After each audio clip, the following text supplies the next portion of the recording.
selamat siang Bapak Ibu. Selamat datang kembali dalam rangkaian kegiatan Festival Ekonomi Keuangan Digital Indonesia 2021. Saatnya kami hadirkan talk show digitalisasi pengelolaan uang rupiah dengan tema digitalisasi pengelolaan uang rupiah untuk rupiah yang berkualitas dan berdaulat di NKRI. Talk show ini tujuannya untuk menyampaikan arah digitalisasi pengelolaan uang rupiah kepada perbankan dan PJ Pur sebagai mitra Bank Indonesia dalam menyediakan uang rupiah yang berkualitas dan berdaulat di NKRI. Telah hadir bersama kita saat ini yang terhormat para narasumber dan juga seluruh tamu undangan peserta talk show digitalisasi pengelolaan uang rupiah, dan sesi talk show digitalisasi pengelolaan uang rupiah akan dipandu moderator Tommy Cokro. Kepada rekan Tommy Cokro, kami persilakan.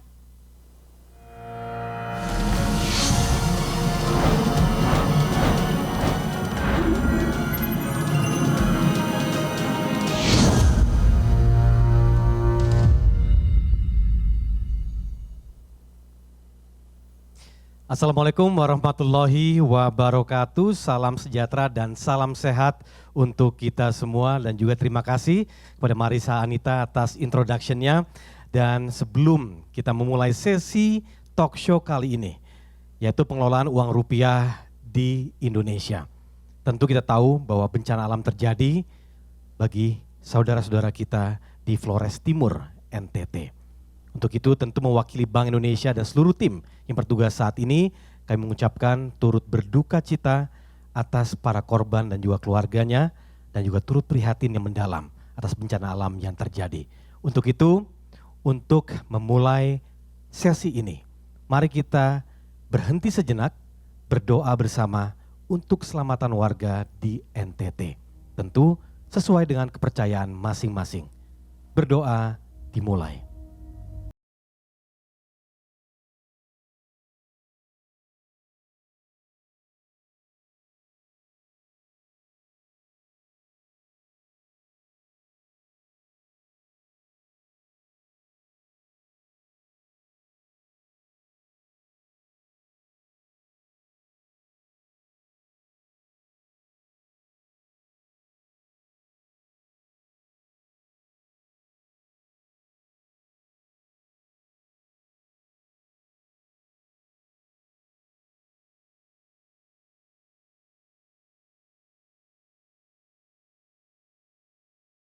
Selesai.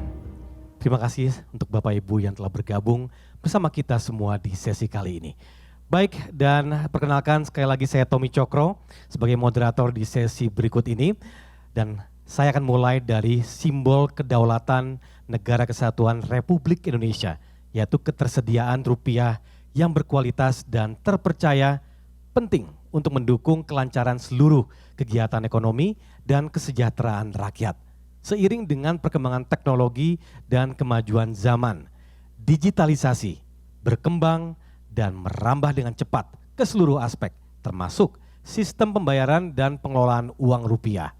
Rupiah yang kita gunakan sehari-hari saat ini tidak hanya berbentuk uang tunai, baik kertas maupun logam, tapi berbentuk instrumen pembayaran non-tunai seperti alat pembayaran menggunakan kartu APMK atau uang elektronik UE. Dan saat ini pengelolaan uang rupiah atau PUR semakin efisien dan modern agar rupiah yang berkualitas dan terpercaya siap tersedia di seluruh wilayah Negara Kesatuan Republik Indonesia (NKRI). Lalu bagaimana transformasi digital telah mengubah arah pengelolaan uang rupiah di Indonesia? Kemudian sejauh apa kolaborasi, sinergi antara otoritas dan industri saat ini untuk tetap memenuhi kebutuhan masyarakat akan rupiah yang berkualitas dan terpercaya di tengah kuatnya arus digitalisasi sistem pembayaran. Siang ini Bapak Ibu, saya akan berdiskusi langsung dengan 4 pembicara berikut ini.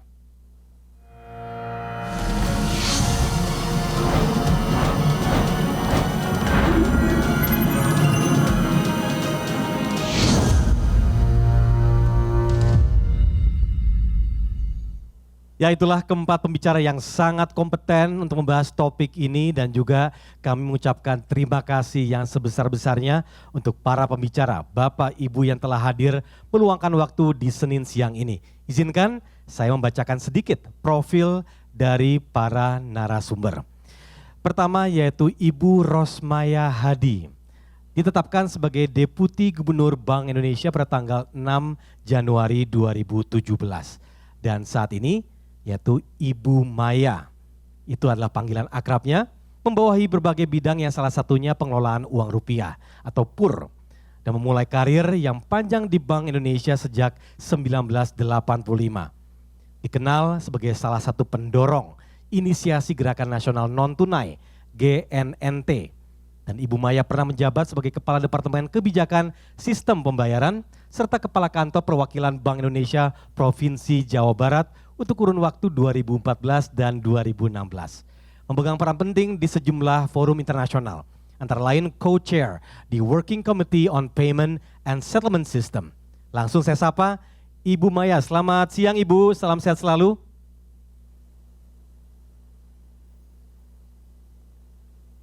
Ibu Maya, dengar suara saya? Baik, Ibu Maya, mohon maaf nih suara Ibu Maya belum keterdengaran. Mungkin bisa dibantu oleh tim. Selamat siang Ibu Maya.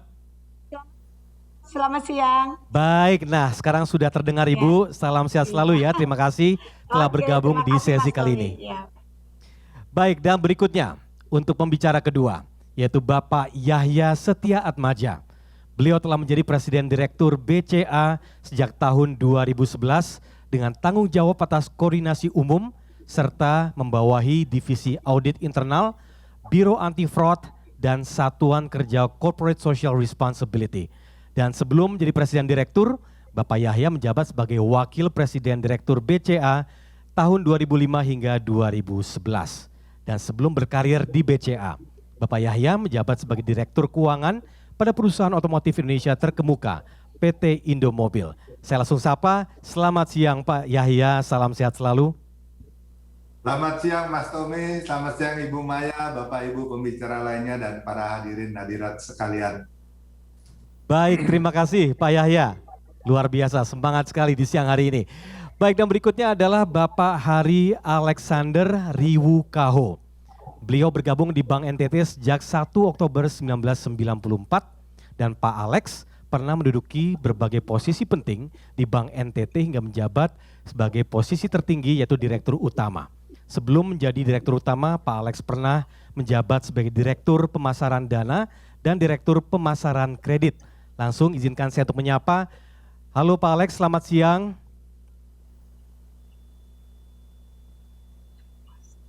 Halo Pak Alex. Ya. Baik, sudah terdengar suaranya Pak Alex. Sekali lagi kami dari Bank Indonesia dan juga seluruh tim bertugas mengucapkan turut prihatin dengan bencana yang terjadi di sana. Boleh cerita sedikit bagaimana kondisi di sana Pak? Baik, terima kasih Pak Tommy, Bu Maya, Pak Yahya, Bu Ine, dan semua peserta talkshow yang kami hormati. Kami di Nusa Tenggara Timur dalam 3 hari terakhir ini dilanda badai siklon. Yang pertama diawali dengan curah hujan yang sangat tinggi sehingga mengakibatkan bencana banjir di hampir sebagian besar kabupaten di Nusa Tenggara Timur, baik itu di Pulau Timor maupun Flores dan Sumba. Dan puncaknya semalam badai angin topan itu memporak-porandakan berbagai infrastruktur termasuk kelistrikan, transportasi, dan perumahan masyarakat, bahkan perkantoran. Mudah-mudahan hari ini sudah mulai tenang dan sesuai informasi dari BMKG dan satelit, badai mulai bergeser ke arah Lautan Hindia. Namun di sana masih ada Pulau Sabu dan Pulau Rote yang juga lokasinya, titik koordinatnya sangat dekat sekali dengan pusaran badai. Mudah-mudahan masyarakat NTT yang mendiami kedua pulau ini kita berharap bisa terlindungi, bahkan bisa selamat dari ancaman badai ini. Terima kasih untuk doa dari semua Bapak Ibu yang tadi disampaikan, kami menjadi terharu dan sangat bangga dalam bingkai NKRI karena mendapat perhatian dan atensi yang luar biasa dari Bapak Ibu sekalian. Demikian informasi yang bisa kami sampaikan, Mas Tommy. Baik, Pak Alex, sekali lagi doa dari kami semua di sini untuk Bapak dan seluruh warga di NTT.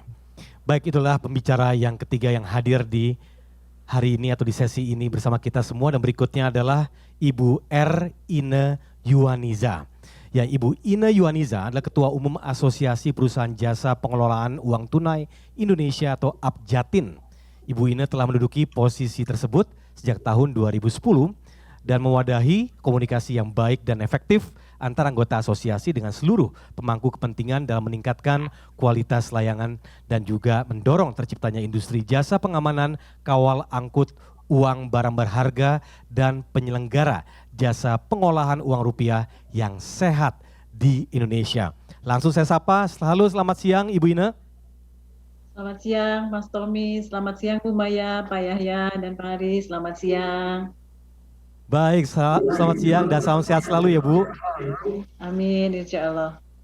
Baik, dan sebelum kami mulai, tentu kami juga mempersilahkan pada seluruh yang hadir sekarang untuk bisa bertanya melalui kolom chat ya. Jadi bisa dari sekarang sudah mulai menyicil pertanyaan kepada keempat pembicara yang hadir. Nanti tim kami akan mensortir atau menyeleksi pertanyaan-pertanyaan yang akan dibacakan untuk para pembicara yang hadir di sesi kali ini.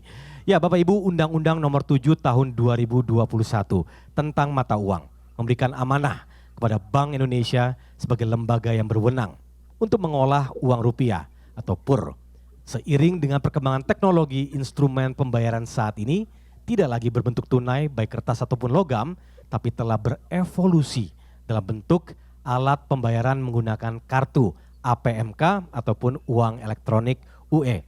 Nah, pertanyaan pertama untuk Ibu Maya.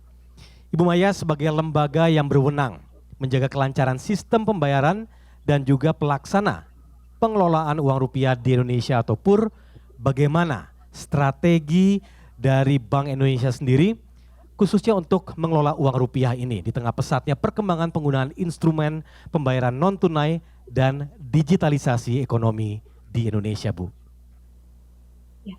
Assalamualaikum warahmatullahi wabarakatuh. Selamat siang dan salam sejahtera untuk kita semua. Pertama-tama tentu marilah kita panjatkan syukur kepada Allah Subhanahu wa taala, Tuhan yang Maha Kuasa, karena kita bisa menyelenggarakan acara ini dalam kondisi sehat walafiat. Terima kasih Mas Tommy. Tapi sebelum saya jawab dulu, tapi saya ingin memperkenalkan kami menyapa narasumber yang saya hormati di sini ya. Pak Yahya Setiatmaja, Pak Hari Alexander Ibu Kaho, Direktur Utama Bank NTT, Ibu Ine Yuaniza, Ketua Umum APJATIN. Kemudian juga saya ingin menyapa beberapa pimpinan Bank Indonesia, Ibu Pilianingsih Hendata, Asisten Gubernur, dan juga Kepala Departemen Kebijakan Sistem Pembayaran, Bapak Dwi Pranoto sebagai Asisten Gubernur dan Kepala Departemen Regional, serta Bapak Marison Hakim, Direktur Eksekutif Departemen Pengelolaan Uang, serta tentu saja dari eksternal Bapak dan Ibu Direksi dan pimpinan dari perbankan, PJ PUR, Botasupal, dan akademisi yang tidak bisa kami sebut satu persatu. Terima kasih Mas Tommy. Memang benar Mas Tommy, sebagai landasan hukum kami melakukan aktivitas di bidang pengelolaan uang rupiah ini adalah undang-undang yaitu Undang-Undang Nomor 7 2011 tentang mata uang itu. Nah, dari situ Bank Indonesia terus melakukan penguatan dalam pengelolaan uang rupiah di era digital, yaitu dengan kita menyusun framework pengelolaan uang rupiah mulai dari 2019 sampai 2025. Nah, strategi kebijakan framework pengelolaan uang rupiah ini diarahkan untuk menyediakan uang layak edar dalam denominasi yang sesuai, jumlah yang cukup, serta selaras dengan arah kebijakan sistem pembayaran non-tunai. Nah, jadi di sini ada imbangan nih. Kita juga menyelaraskan dengan kemajuan pembayaran sistem pembayaran non tunai dengan memperhatikan juga efisiensi dan kepentingan nasional. Nah, Bank Indonesia melakukan strategi di perencanaan dan pencetakan kebutuhan uang secara komprehensif yang selaras pula dengan upaya Bank Indonesia dalam mengakselerasi ekonomi keuangan digital. Di samping itu, dalam framework pengelolaan uang rupiah itu, kami melakukan penguatan di aspek mekanisme pengeluaran, pengedaran, dan juga pencabutan uang rupiah. Nah, bagaimana sekarang hubungan tunai dan non-tunai? Mas Tommy dan Bapak Ibu sekalian, perkembangan instrumen pembayaran non-tunai dan ekonomi digital di Indonesia tidak serta-merta mengeliminasi instrumen pembayaran tunai. Memang terjadi perlambatan selama 5 tahun ini, 5 tahun terakhir, khususnya di tengah penyebaran pandemi COVID. Ada perlambatan, namun pertumbuhan kebutuhan uang kartal di Indonesia masih tetap tinggi di tengah pesatnya perkembangan industri pembayaran non tunai. Kita bisa melihat dari tahun 2015 sampai tahun 2020 uang kartal masih tumbuh 7,4% secara compound annual growth rate. Jadi rasio uang yang diedarkan terhadap PDB itu relatif stabil dengan rata-rata sekitar 4,4% selama periode 2010 sampai 2020. Nah, hal tersebut mengindikasikan bahwa pertumbuhan penggunaan uang kartal relatif simetris terhadap pertumbuhan ekonomi Indonesia. Jadi tidak hanya di Indonesia, kita bisa lihat bahwa berdasarkan studi literatur yang kami juga teliti, beberapa negara maju seperti Jepang, Australia, Kanada, Amerika Serikat, dan negara anggota Uni Eropa, permintaan uang kartal masih tetap ada. Meskipun digitalisasi ekonomi di negara tersebut telah berkembang pesat. Misalnya saja di Jepang, rasio cash in circulation terhadap GDP mencapai 20%.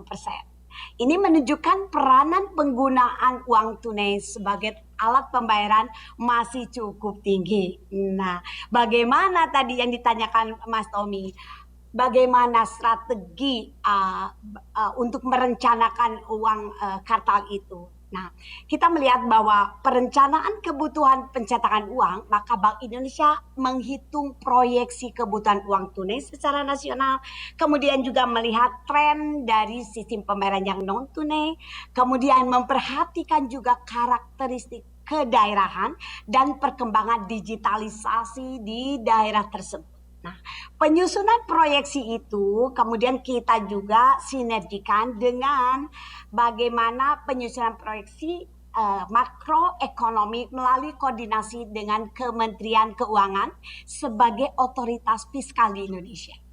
Kemudian proyeksi disusun dengan memperhatikan pertumbuhan ekonomi di Indonesia, tingkat suku bunga, dan nilai tukar yang tentu saja mempengaruhi permintaan uang kartal oleh masyarakat melalui perbankan serta tren data dan permintaan kebutuhan uang dari perbankan.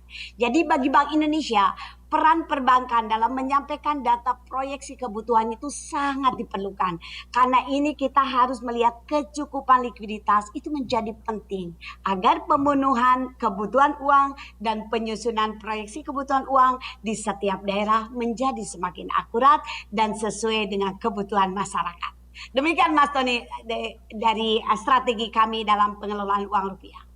Baik Bu Maya, terima kasih. Nah tadi sudah disebutkan ya bagaimana pentingnya sinergi ini juga dengan industri perbankan agar ini menjadi sebuah kerjasama yang penting sekali dan juga yang solid untuk memenuhi kebutuhan uang dan juga proyeksi kebutuhan uang di setiap daerah yang semakin akurat dan juga sesuai untuk kebutuhan masyarakat. Nah tadi karena sudah disebut oleh Ibu Maya dalam paparannya bahwa kebutuhan uang ini terkait tidak terlepas peran perbankan sebagai lini terdepan yang berhubungan langsung dengan masyarakat. Untuk itu saya bertanya ke Pak Yahya. Di tengah pesatnya perkembangan instrumen pembayaran non tunai dan juga arus digitalisasi serta tadi disebutkan kan karakteristik warganya atau daerahnya dan juga nasabahnya yang berbeda-beda di Indonesia.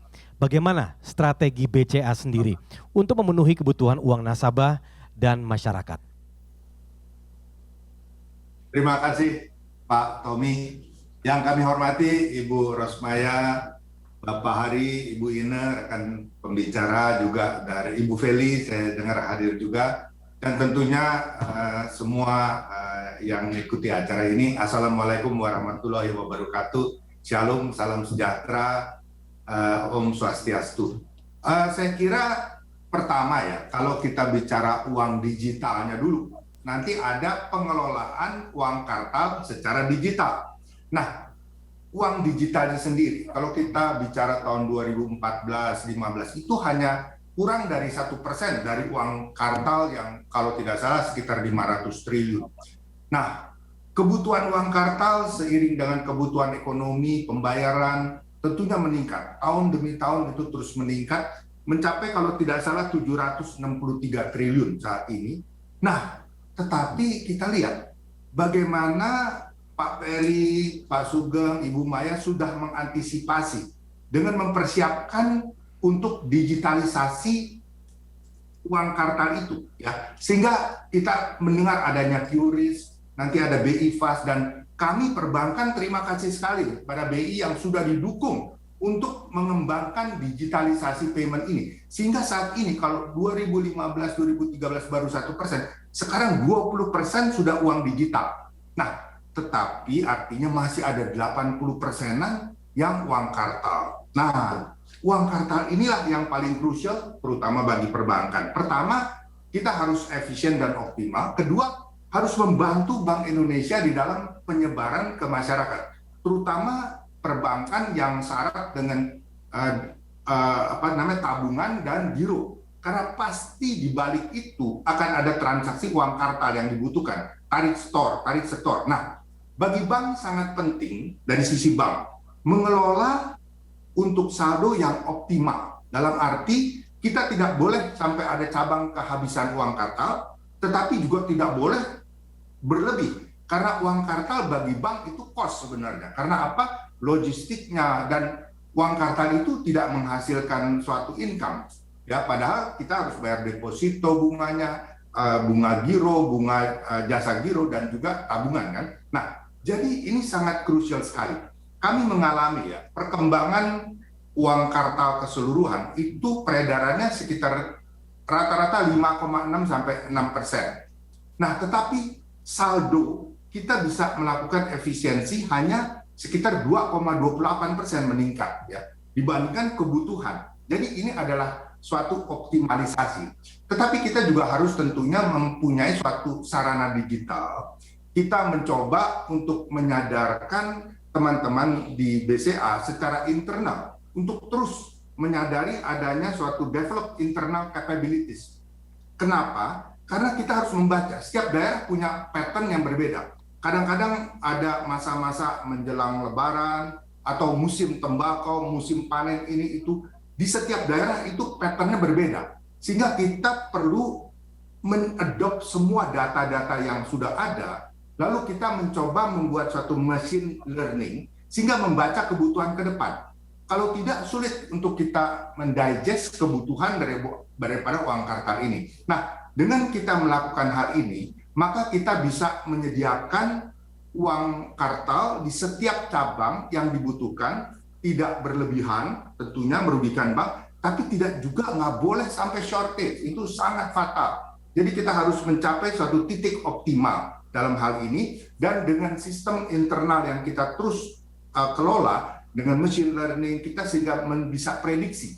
Bukan hanya data lalu penting untuk database kita sebagai bank data, kemudian kita harus bisa memprediksi kebutuhan bahkan setiap daerah. Jadi saya pikir hal ini penting sekali, di mana kita bisa mengetahui persis situasi secara umum kondisi saldo uang kartal kita. Kira-kira begitu Pak Tommy yang dapat kita ceritakan. Terima kasih.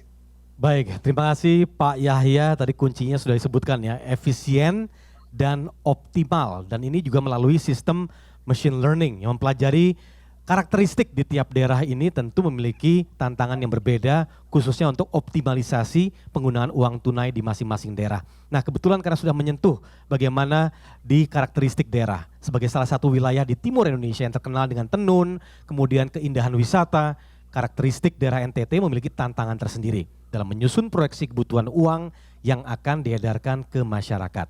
Nah, pertanyaan adalah untuk Pak Alex nih. Pak Alex, apa saja strategi BPD NTT untuk menyusun proyeksi kebutuhan uang bagi masyarakat dan juga wisatawan di sana? Baik, terima kasih Pak Tommy. Yang kami hormati Ibu Maya, Pak Yahya, Ibu Ine, juga Ibu Fili, Bapak Ibu pejabat dari Bank Indonesia, serta para peserta talk show siang ini yang juga kami hormati dan kami banggakan. Assalamualaikum warahmatullahi wabarakatuh. Shalom, salve, Om Swastiastu, Namo Buddhaya, dan salam sehat bagi kita semua. Kami dari Bank NTT tentu agak berbeda dengan yang disampaikan oleh Pak Yahya karena skopnya nasional dan luas. Kami sedikit berbeda dan berkarakter khusus karena NTT adalah salah satu provinsi kepulauan di Indonesia, di mana lokomotif pembangunan itu dikuasai oleh sektor pemerintah, sehingga swasta menjadi gerbong-gerbong dalam lokomotif peredaran uang rupiah di Nusa Tenggara Timur. Oleh karena itu, dari data historis yang kami miliki dan juga behavior yang ada di masyarakat terkait dengan siklus perputaran uang, maka berangkat dari data historis, ada momentum-momentum di mana yang menjadi bagian dari strategi Bank NTT khususnya untuk menyediakan ketersediaan uang di seluruh daerah secara pasti. Oleh karena itu, beberapa strategi yang kami lakukan adalah berdasarkan siklus-siklus, misalnya momentum oleh sektor pemerintah. Dalam beberapa tahun terakhir, pembangunan dan perputaran uang terjadi pada saat waktu pencairan keuangan proyek. Kemudian momentum-momentum hari raya, dari beberapa hari raya, dan juga momentum untuk perdagangan, baik untuk skop domestik maupun ekspor. Sehingga dari ketiga data ini, kita melakukan kajian dan menerapkan beberapa strategi untuk penyiapan uang yang layak edar di seluruh kantor-kantor kami. Sehingga kebutuhan masyarakat dalam momentum-momentum itu bisa terlayani dengan baik. Memang ada sedikit penurunan dalam 2 tahun terakhir ini karena pandemi COVID. Refocusing juga menjadi satu keterbatasan dalam pemenuhan kebutuhan uang, di mana terjadi penurunan angka skala aktivitas pembangunan, perdagangan maupun beberapa sektor ekonomi yang menjadi lokomotif atau prime mover dari perekonomian di Nusa Tenggara Timur, sehingga peredaran uang rupiah mengalami penurunan di 2 tahun terakhir ini. Strategi berikutnya adalah mengukur siklus perputaran khususnya di sektor pemerintah, selain pemerintah daerah maupun pemerintah pusat, adanya stimulus-stimulus yang bersifat bantuan langsung tunai terhadap kondisi pandemi COVID, sehingga kebutuhan untuk pemenuhan masyarakat, pemerintah menyalurkan uang dan masyarakat menerima serta memanfaatkan uang, itu menjadi kajian dari strategi yang kita lakukan, Pak Tommy. Demikian. Baik, Pak Alex, tadi ada beberapa yang dijelaskan, yaitu mengenai siklus berdasarkan sejumlah momentum, baik dari sektor pemerintah, kemudian hari raya, dan juga pencairan dana juga tadi disampaikan. Nah, kalau melihat dari sisi kepulauan, di mana memang setiap pulau di Indonesia memiliki karakteristik yang berbeda-beda untuk melakukan transaksi keuangan nih Pak. Dan ini dipengaruhi tingkat sosial, kemudian ekonomi, dan juga behavior dari masyarakat. Nah, mungkin untuk lebih rinci lagi perihal karakteristik wilayah NTT yang merupakan kepulauan. Bagaimana pelaksanaan pengedaran uang di sana, Pak? Baik, kita bekerja sama dengan Bank Indonesia dan mengikuti langkah-langkah yang dilakukan oleh Bank Indonesia Kupang yang tidak terbatas pada sumber dayanya sendiri, tapi juga menjalin sinergitas kolaborasi dengan berbagai pihak, misalnya dengan pihak TNI dan Polri, sehingga dalam melakukan pendropingan uang kartal, baik uang rupiah, itu dengan bersinergi berbagai pihak, penyediaan uang di setiap pulau, dengan kegiatan-kegiatan operasi pasar itu mampu memenuhi beberapa kebutuhan. Kemudian kita juga diberikan kepercayaan oleh Bank Indonesia menjadi pengelola 9 kas titipan Bank Indonesia, sehingga kemampuan untuk menata layanan dan kemampuan menjangkau pemenuhan kebutuhan peredaran uang rupiah juga kita lakukan. Kemudian beradaptasi dengan kondisi saat ini, di mana pembatasan sosial akibat pandemi COVID, maka masyarakat juga mulai terbiasa dengan perilaku-perilaku yang berbeda. Kalau dulu NTT sangat terbatas pada rasio elektronifikasi ataupun digital, tapi dengan kondisi pandemi COVID mempercepat pemahaman masyarakat dan penggunaan media-media transaksi yang bersifat elektronik dan digital. Sehingga strategi-strategi pemenuhan kepulauan yang memang terbatas dari sisi transportasi dan juga telekomunikasi menjadi tantangan dan kendala kita tersendiri. Nah, dalam membangun sinergitas, kita bekerja sama dengan beberapa maskapai. Namun dalam beberapa tahun ini hanya satu maskapai yang bersedia untuk mengangkut pengiriman uang. Untuk mengatasi itu, kami menyediakan atau membangun kerjasama dengan pihak perhubungan laut, baik swasta maupun pemerintah, sehingga dalam waktu-waktu tertentu di mana NTT untuk beberapa musim, sesuai musim hujan itu mengalami keterbatasan atau kendala transportasi. Kami siasatinya dengan bekerja sama dengan swasta maupun pemerintah yang memiliki layanan transportasi yang memadai, sehingga kebutuhan-kebutuhan masyarakat di pulau-pulau bisa terpenuhi dengan langkah-langkah yang kita lakukan. Selain itu, kami juga melayani kas terapung di beberapa pulau di Flores.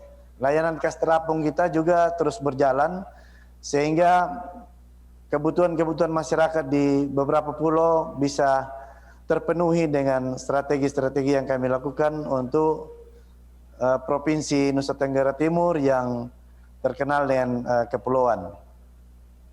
Itu Pak Tommy. Ya baik Pak Alex, berarti ini sejumlah strategi telah disiapkan dan telah aktif tentunya, yaitu salah satunya adalah sinergi yang dilakukan dengan pemerintah ataupun swasta. Tadi beberapa jalur juga telah disebutkan sesuai dengan karakteristik dari daerah-daerah atau pulau-pulaunya yang ada di NTT. Baik, terima kasih Pak Alex. Dan kalau kita bicara distribusi tadi, apalagi pelaksanaan pengolahan dan pengedaran uang rupiah di Indonesia, PJPUR ini turut berperan strategis dalam distribusi, pemrosesan, kemudian juga penyimpanan uang di khazanah, serta pengisian dan juga pengambilan dan atau pemantauan kecukupan uang rupiah pada ATM, CDM ataupun CRF. Nah, data terakhir menyatakan bahwa saat ini terdapat 27 PJPUR di Indonesia yang telah mendukung pelaksanaan pengolahan dan pengedaran uang di Indonesia. Nah, Ibu Ine, bagaimana peran PJPUR dalam pelaksanaan pengedaran uang rupiah di Indonesia? Serta bagaimana strategi Abjatin sendiri untuk mendukung pelaksanaan pengedaran uang rupiah, Bu?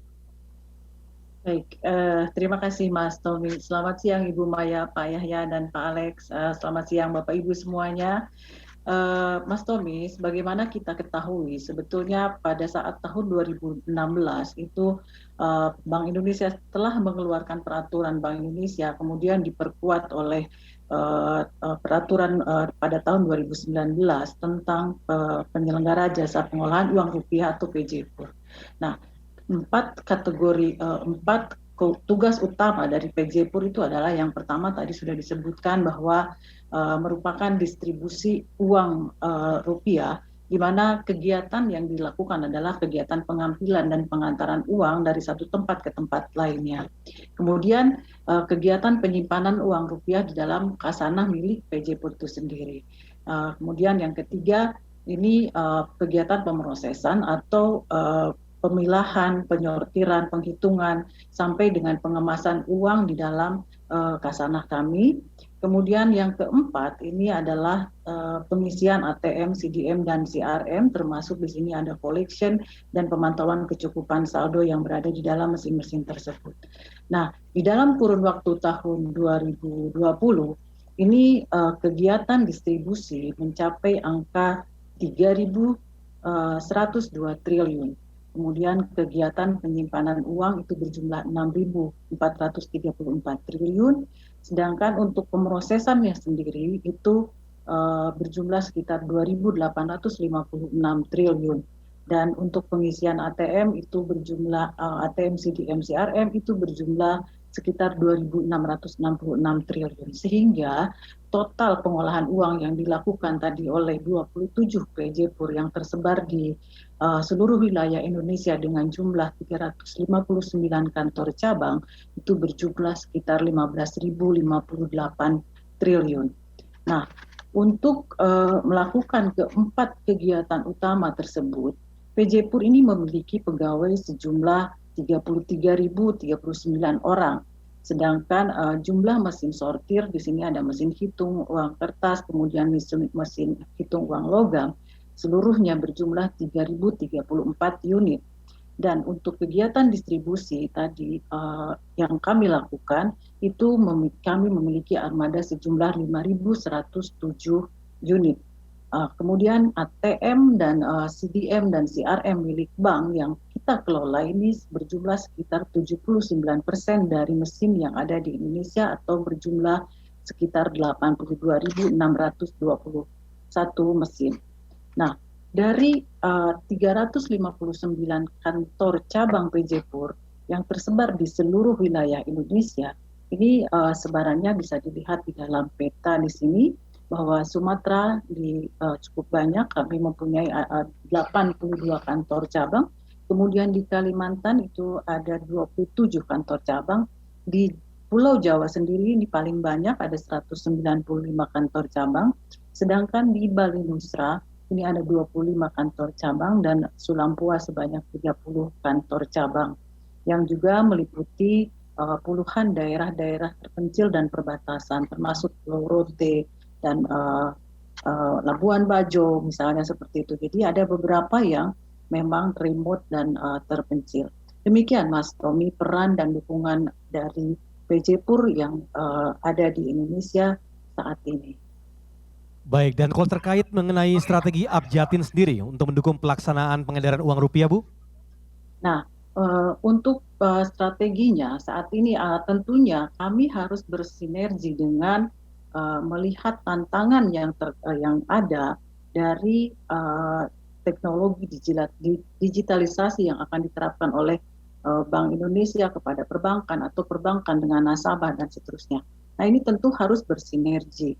Misalnya saat ini yang kita lihat proses-proses yang kita lakukan masih dengan cara manual. Nah, ini yang mungkin nanti harus bertransformasi menjadi layanan yang dengan teknologi atau digitalisasi proses dalam pengolahan uang rupiah yang kita lakukan. Ini misalnya saja saya lihat sudah terjadi pergeseran di perbankan saat ini. Mungkin kalau dulu fokusnya ke ATM begitu. Nah, tetapi saat ini bank sudah berfokus kepada mesin-mesin CRM di mana nasabah bisa bertransaksi baik penyetoran maupun penarikan. Nah, tentu kita juga harus sejalan menyelaraskan dengan arah daripada perbankan dan kebutuhan masyarakat, apalagi Indonesia saat ini dengan adanya ekonomi digital ini tentu kita harus menerapkan teknologi dan digitalisasi di dalam proses pengolahan uang rupiah yang kita lakukan. Demikian, Mas Tommy.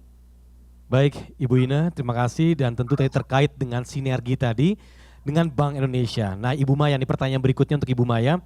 Sebagai lembaga yang berwenang untuk pengedaran uang rupiah, apa saja strategi dari Bank Indonesia sendiri terkait untuk menjamin agar uang rupiah dapat sampai di tangan masyarakat dengan kondisi layak edar, Bu, dengan jumlah yang cukup dan juga denominasi yang sesuai? Oke, baik Mas Tommy. Ini saya kembali ke framework pengelolaan uang rupiah ya, bahwa Bank Indonesia itu akan senantiasa memperkuat strategi dalam pengedaran uang untuk memastikan agar uang rupiah itu sampai ke masyarakat dalam denominasi yang sesuai dan jumlah yang cukup. Nah, di dalam strategi itu kita memiliki namanya guiding principle distribusi. Itu ada 3 aspek. Yang pertama adalah sentralisasi distribusi. Nah, sentralisasi distribusi artinya adalah kantor pusat Bank Indonesia ini akan menjadi kontrol secara pusat melalui command center itu dari pusat, kemudian kami sebar ke depo kas wilayah. Depo kas wilayah itu adalah kantor Bank Indonesia, tidak seluruhnya kantor Bank Indonesia, kami pilihkan yaitu hanya 9 kantor depo kas wilayah itu ya. Contoh saja Sumatera Utara, Sumatera Selatan, Jawa Barat, Jawa Tengah, Jawa Timur, kemudian Kalimantan Selatan, Balikpapan, Sulawesi Selatan, dan Sulawesi Utara. Itu kami pilih dengan analisa-analisa tertentu bahwa kita lihat titik-titik itulah yang bisa kemudian menyebarkan lagi adalah ke operasional kantor kas Bank Indonesia lainnya. Nah, jadi kami pegang guiding principle sentralisasi distribusi. Yang kedua adalah pertimbangannya efisiensi. Jadi kami melakukan efisiensi melalui optimalisasi data dan informasi untuk penggunaan jalur distribusi. Nah, jalur distribusi manakah yang paling efisien dari sisi waktu, biaya, dan betul-betul aman. Nah, ini kami melakukan efisiensi di sini dan juga dengan menggunakan data-data yang kami miliki.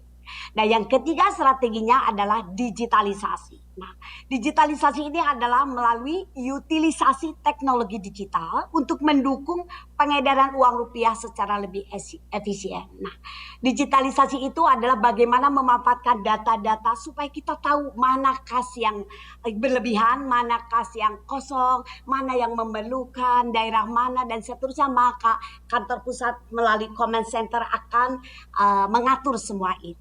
Nah, kemudian bagaimana strategi pelaksanaan distribusi? Nah, kita dalam strategi pelaksanaan distribusinya tentu saja Bank Indonesia adalah kembali tadi yang saya sampaikan adalah Bank Indonesia melakukan pengedaran uang itu melalui kantor pusat dan tadi 45 kantor perwakilan bank dalam negeri. Ya gitu ya, yang kita sebutkan DKW atau depo kas wilayah tadi. Yang kedua, Bank Indonesia tidak melakukan sendiri, tapi tadi sinergi dengan perbankan dan juga penyelenggara jasa pengelolaan uang rupiah yang tadi Bu Ine sampaikan, PJPUR. Nah, dalam kaitan ini Bank Indonesia ini betul-betul mengatur seperti apa keamanannya, seperti apa pengaturan untuk PJPUR agar supaya betul-betul perbankan maupun PJPUR menjadi partner yang betul-betul baik untuk Bank Indonesia, sehingga kita juga melakukan untuk service excellence kepada partner termasuk kepada PJPUR ya sebagai penyelenggara tadi kas titipan dan juga untuk perbankan dan PJPUR untuk melakukan 4 fungsi PJPUR yang tadi. Nah, itu dia. Kemudian untuk wilayah yang 3T yaitu kita bisa melihat di sini terdepan, terluar, tertinggal. Bank Indonesia menyediakan layanan kas titipan sebagai strategi utamanya. Jadi layanan kas titipan itu adalah kegiatan penyediaan uang milik Bank Indonesia yang dititipkan kepada salah satu bank yang berperan sebagai bank pengelola kas titipan itu. Dengan kita tentu saja menggunakan strategi di manakah yang cocok untuk daerah wilayah 3T. Karena Bank Indonesia tentu saja hanya ada di tempat-tempat atau kota-kota yang besar. Kita memiliki 46 kantor perwakilan dan ada satu di Jakarta, sehingga saya tadi menyebutkan kantor pusat dan 45. Jadi semuanya kantor Bank Indonesia itu ada 46. Nah, ini kita memiliki strategi yang sifatnya sinergi dan tentu saja semuanya dipantau dengan digitalisasi pastinya. Demikian Mas Tommy ya. Baik, Bu Maya, tadi beberapa poin penting ya, lalu sentralisasi, kemudian digitalisasi dan juga efisiensi, dan terakhir adalah sinergi juga dengan PJPUR dan juga perbankan. Nah, bicara soal sinergi tadi, terutama untuk BCA sendiri nih Pak Yahya, sebagai bank nasional dengan jaringan kantor yang tersebar dari Sabang hingga Merauke. Nah, apa saja nih strategi dari BCA dalam pengedaran uang untuk memenuhi kebutuhan masyarakat? Ya, terima kasih Pak Tommy. Kalau boleh ditayangkan yang BCA Cash Demographic, itu apa namanya, bahan presentasi kalau ada. Di sini kita mau ceritakan ya, bahwa BCA memiliki 1.334 cabang, termasuk kantor kas di seluruh Indonesia. Kemudian kita punya 6.735 mesin ATM, kemudian 9.766 mesin CRM, jadi total sekitar 16.500. Kemudian kita memiliki Star Teller, nanti saya jelaskan satu persatu. Ada 1.973 Star Teller, dan ada 9.080 lokasi untuk retail. Nah, tentunya kita tersebar di mana-mana. Tetapi di balik itu, nah ini yang saya sangat berterima kasih sekali lagi nih. Bank Indonesia, Bapak Ibu perwakilan BI sudah membantu, sangat membantu untuk penyediaan uang tunai di tempat-tempat yang dibutuhkan. Demikian juga Ibu Ine, asosiasinya Abjatin. Kita ada kerjasama dengan 10 PJPUR ya, di seluruh Indonesia dengan 89 titik. BCA sendiri memiliki 12 sentra layanan ya, di pool dalam 12 sentra layanan, tentunya di kota-kota besar seperti Medan, Palembang, Jakarta, Solo, dan lain sebagainya. Kemudian kita dibantu tadi oleh PJPUR, ada 89 titik ya, kantong-kantong distribusi. Kemudian tentunya perwakilan BI. Nah, PJPUR ini kan sebagai alat jembatan ya, membantu pengambilan uang dari BI, lalu menyebarkan juga ke cabang-cabang kita di mana kita tidak punya sentra layanan.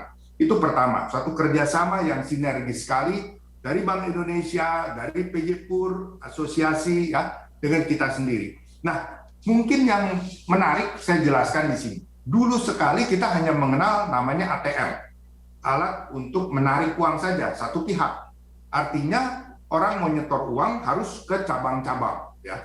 Tetapi akhirnya dengan teknologi ada namanya CDM, Cash Deposit Machine.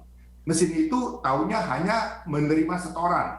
Jadi kalau di cabang ada antrian panjang, silahkan ke CDM, bisa Anda setorkan uang tunai Anda di sana. Dan kita akan kelola dengan baik. Kemudian makin one step ahead, kita punya cash recycle machine. Dalam mesin yang sama, bisa menerima deposit, sekaligus bisa membayar kalau ada nasabah yang menarik uang. Nah, ini memang harga mesinnya lebih mahal, tetapi efisiensi luar biasa. Kalau dulu, waktu ATM itu masih kita harus maintain, dalam sirkulasi mungkin 11 kali harus divisit ya satu ATM. Tetapi dengan adanya CRM ini cukup 4 kali dalam sebulan divisit. Karena apa? Uangnya bisa bersirkulasi sendiri. Dan jangan khawatir, CDM itu atau CRM itu bisa mendetek juga kalau ada uang palsu atau uang yang tidak layak edar, itu akan ditolak. Dia tidak akan mau masuk di mesin itu. Sudah pakai UV atau alat sensor sehingga bisa dideteksi di situ. Jadi kita yakin uang yang kita terima sudah merupakan uang yang layak edar, dan begitu ada next customer membutuhkan, bisa langsung menarik dari mesin yang sama. Ini luar biasa. Nah, di samping itu, karena beberapa cabang kita padat sekali orang yang mau menyetor, sehingga kita ada yang disebut namanya Star Teller. Star Teller itu adalah seorang teller bisa sekaligus melayani 2 nasabah. Karena kiri kanan teller ini ada mesin yang bisa menerima deposit uang tunai.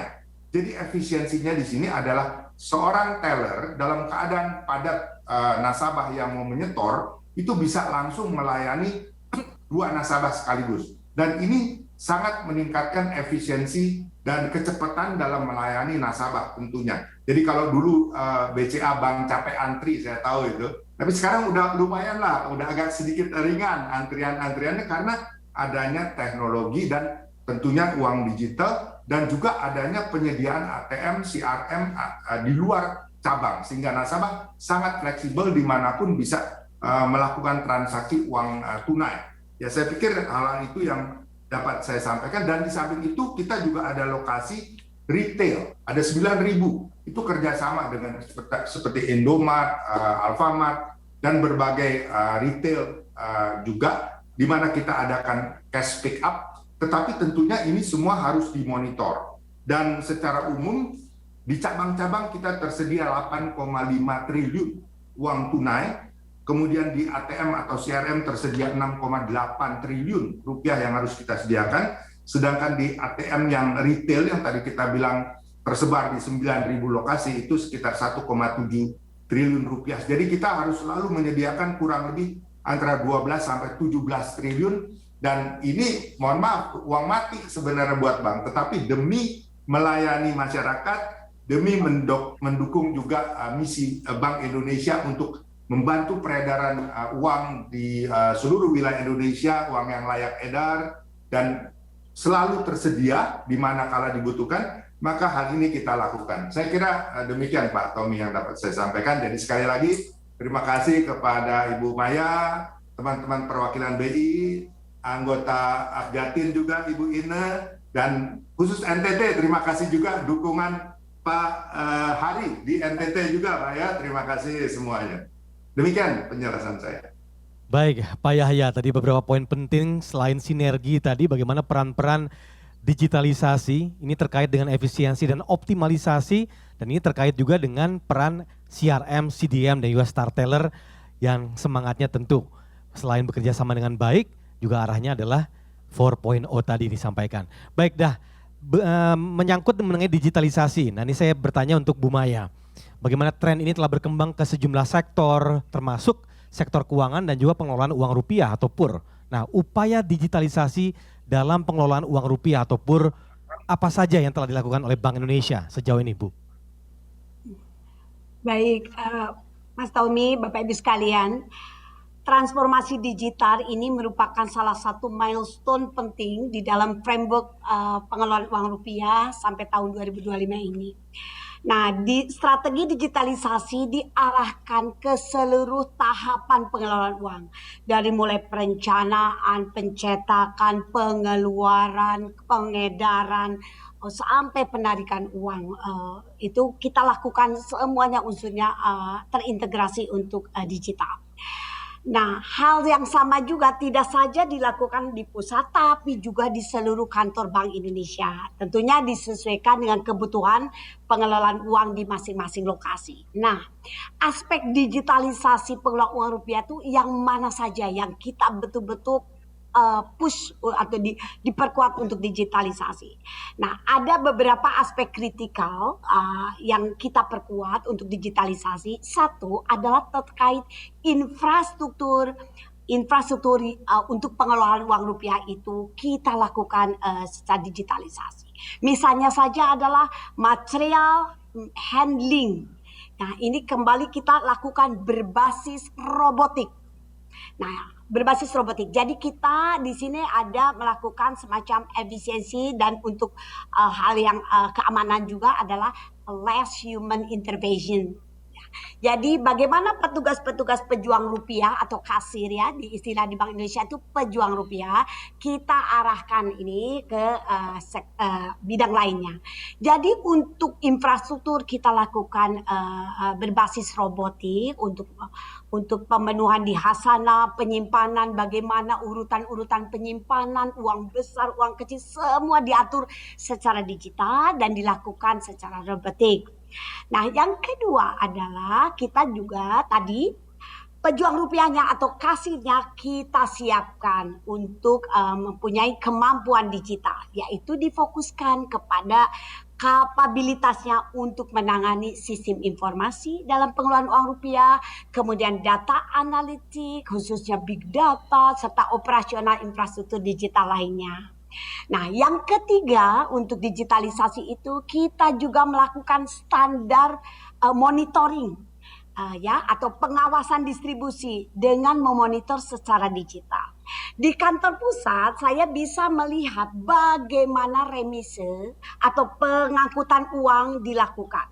Dari satu titik ke titik lain melalui sebuah sistem namanya sistem Monica, monitoring bagaimana perkembangan atau pergerakan uang itu melalui mobil untuk remise, melalui pesawat udara, melalui tadi transportasi laut. Kita akan tahu titik-titik sedang berada di mana mereka, apa problemnya dan seterusnya. Demikian pula untuk sistem monitoring itu kami dari kantor pusat juga bisa melihat keberadaan hasanah masing-masing itu, dan bagaimana dilakukan pertukaran di tempat-tempat yang sangat dekat dan sangat efisien. Nah, ini kita pusatkan seperti itu. Kemudian yang berikutnya adalah kita juga sedang membangun sistem cash management, yaitu bagaimana aplikasi untuk menunjang pengelolaan uang rupiah melalui sebuah pengembangan core banking system yang terintegrasi dengan modul-modul seperti modul enterprise resource planning, dan ini adalah untuk meningkatkan layanan baik kepada perbankan, untuk penarikan penyetoran kepada PJPUR tentu saja. Nah, ini terima kasih untuk perbankan ya, Pak Yahya, BCA terutama ya, selalu membantu Bank Indonesia, Bank NTT pastinya juga di daerah 3T tadi, dan juga PJPUR Bu Ine sebagai asosiasi Abjatin sangat membantu Bank Indonesia. Nah, ini semua sistem-sistem itu kita integrasikan dan kemudian alignment-kan ke internal Bank Indonesia. Dari cash management itu bagaimana kas titipan itu dapat juga terintegrasi dengan aplikasi-aplikasi besar di Bank Indonesia untuk meliputi tentang RTGS, sistem Retail Gross Settlement, kemudian Bank Indonesia sistem layanan atau kita sebut BISILK, kemudian Bank Indonesia Counterfeit Analysis Center. Jadi Bank Indonesia juga memiliki bagaimana sebuah aplikasi untuk menangani uang palsu. Nah, ini kita lihat juga. Nah, kami yakin dengan digitalisasi ini kita juga akan mempunyai suatu alat pembayaran rupiah yang sah, yang berdaulat di wilayah NKRI. Nah, ini dapat tercapai tentunya. Dan satu hal lagi adalah secara infrastruktur kita pun akan segera bergerak untuk punya sebuah infrastruktur yang seluruhnya itu dilengkapi dengan teknologi digital terkini, termasuk adalah bagaimana data centernya dan business resumption site-nya. Dan ini adalah suatu target dari Bank Indonesia untuk terus secara bertahap kita akan lakukan sampai tahun 2025. Semuanya ready seperti itu. Demikian Mas Tony. Baik, Ibu Maya, berarti target digitalisasi ini sudah terlihat dari sekarang hingga tahun 2025, dan salah satunya tadi telah disebutkan mengenai data center, dan juga yang telah dilakukan adalah sistem cash management yang dilakukan oleh BI selama ini. Baik, terima kasih Ibu Maya. Nah, terkait dengan tren digitalisasi yang telah melekat di kita semua, Pak Yahya, bagaimana dengan BCA dengan strategi digitalisasi PUR sejauh ini? Ya, terima kasih Pak Tommy. Nanti sebentar kita ada satu film, tapi sebelum film itu diputar ya, saya mau cerita juga, bayangkan kita ada 1.339 cabang, kemudian ada ATM 17.000, hampir 16.500 ya. Nah, kan kita harus mengetahui kapan ATM itu harus diisi, kapan tempat-tempat itu harus betul-betul digantikan uangnya. Nah, ini harus optimal, jangan sampai tahu-tahu ATM tidak bisa bekerja dan karena uangnya tidak ada gitu ya. Nah, untuk itu kita ada satu center yang memonitor ATM saldo-saldo seluruh Indonesia, sehingga kalau ada yang problem atau ada yang bermasalah kita bisa segera mendatangkan teknisi ya. Dan kedua juga kita memonitor agar buffer di dalam ATM tersebut bisa sekitar 30% dari capacity. Jadi ada reserve. Karena kan perlu waktu ya untuk menginformasikan, lalu ada tim yang mengisi kalau memang ada kekurangan dalam hal ini untuk di ATM di seluruh Indonesia. Nah, di samping itu tentunya ada laporan-laporan yang masuk juga dari cabang posisi tunai mereka. Tetapi yang paling penting adalah dari ATM ini karena ada 16.500 lokasi dan itu semuanya nilainya kira-kira 6,7 triliun, jadi menyangkut uang yang cukup besar. Nah, dengan pengontrolan sistem terpadu secara nasional seperti ini, maka kita bisa menjaga performance ATM kita itu 98 sampai 99%. Hanya 1% yang default atau tidak bisa offline lah, ya itu karena ada gangguan teknis, PLN mati, dan mungkin ada ya gangguan seperti banjir, bencana tiba-tiba, ataupun bisa saja terjadi tiba-tiba antrian yang tidak diperkirakan sehingga uangnya habis gitu ya. Nah itu bisa terjadi. Namun itu kita bisa perkecil sekali sehingga hanya 1-2% yang ATM itu ada masalah. Nah memang ini juga yang harus kita beri pengertian. ATM kelihatannya cuma 3 huruf ya, tetapi biaya untuk maintenance ATM itu ada 22 macam. Itu kalau boleh dicerita panjang sekali. Dan biaya untuk ATM itu mahal sekali sebenarnya. Dari mulai listrik, mulai sewa tempatnya, kertasnya, dan penyediaan uang tunai, asuransi, dan lain-lain. Saya pernah hitung kira-kira ada 22 macam. Tetapi itu adalah servis layanan kita untuk masyarakat. Nah, di samping itu tentunya kita punya juga cash processing center. Nah, mungkin ada bisa dipertunjukkan filmnya, kami sudah ada titip panitia, kalau bisa diputar. Ini adalah CPC kita di Jabotabek yang melayani sekitar 48% dari seluruh kebutuhan cash di Jabotabek. Nah, ini memang menggunakan barcode labeling system. Dari sejak datang dicek ya, kemudian dibungkus secara masinal juga. Lalu ada conveyor yang diatur tidak bisa dijamah petugas.